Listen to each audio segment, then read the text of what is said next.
This is our double beat exercise. As it says, we're working on 2 strokes per hand. We're isolating the ability to play and clean a double stroke. You'll notice that the front half of the exercise works one hand specifically at a time. Lots of repetitions on one hand, then lots of repetitions on the other.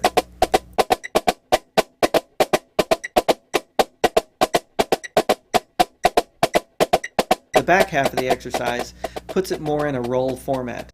We take a check pattern and then we isolate the right hand diddle. We play the check pattern and isolate the left hand diddle. Then at the end we put it all together. It's important to note that this is a wrist-directed stroke. There is rebound involved, but the wrist moves with each stroke.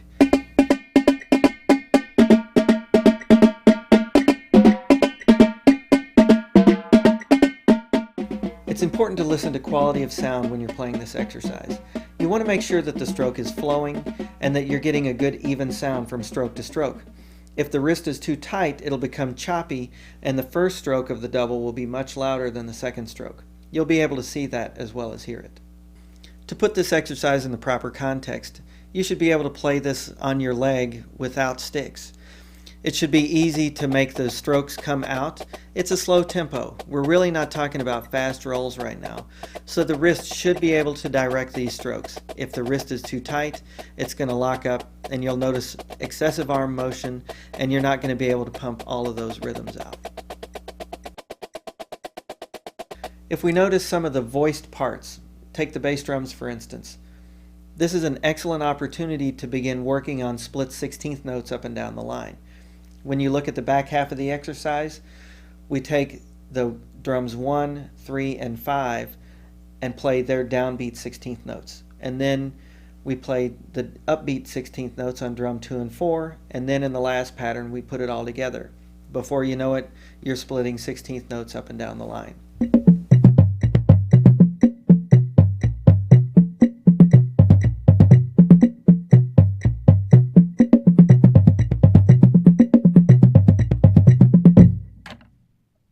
With the mallet section, we're playing octaves now. And instead of moving in a scalar format, a diatonic format, we're going in a chromatic format. This allows them to get a good quality of sound. Their hands aren't moving left to right quickly. It's just right there in a confined area. They're getting a good balanced sound, no flams, and they're getting an opportunity to be able to see the targets that they're hitting. So pay special attention to the striking spots on the bar. You'll notice that at the slower tempos, they're playing in the middle of the bar, especially the vibraphones. But when we go to faster tempos, they're going to the edge of the bars. This is a very common practice, and it'll really help get a good smooth sound up and down the instrument at faster tempos.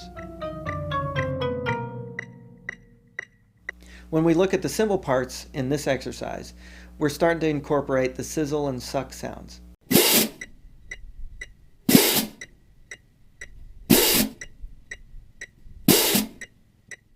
This sound is a very popular sound and it emulates an open and closed hi-hat sound on a drum set. The beginning of the exercise, the players are all playing in unison, and then throughout the exercise they split the part A and B. This allows us to get that continuous hi-hat sound. Really, it's a fantastic tool and resource to add to the cymbal player's palette.